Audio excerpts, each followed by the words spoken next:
AITA for making my in-laws take in my son. A lot of this is my fault. I just had to edit this because I went way over the character limit. Long story short. When I was 22 I married a 36-year-old mama's boy. Yep, money, power imbalance, the full meal deal. His mother ran our lives, and when our son was born it got worse. She spoiled him and I was just a wet nurse. She was his mom.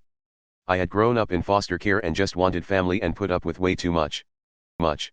I finally had the balls to divorce my ex when I was 29. Unfortunately it didn't help me much with my son. He liked the life his grandmother could provide.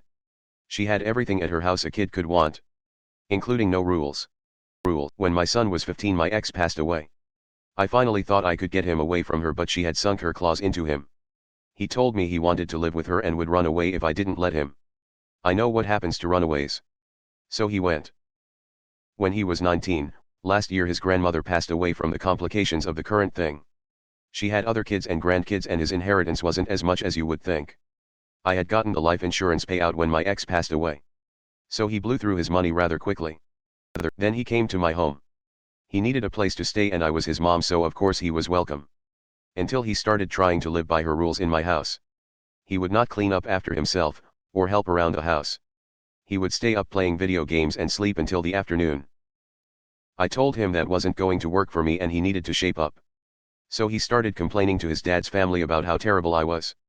And they got all over me, saying how he was raised a certain way and I had to be reasonable. So I gave him a chance to change. It didn't work. He kept complaining and his one aunt just would not let up. So I waited until he was out one day. I packed his stuff up and when he came home I drove him to her house and dropped him off. Now that entire family is calling me an asshole for abandoning him. I would absolutely take him in and help him if he could behave. But he won't. So he is staying there and apparently driving them as crazy as he was making me. AITA.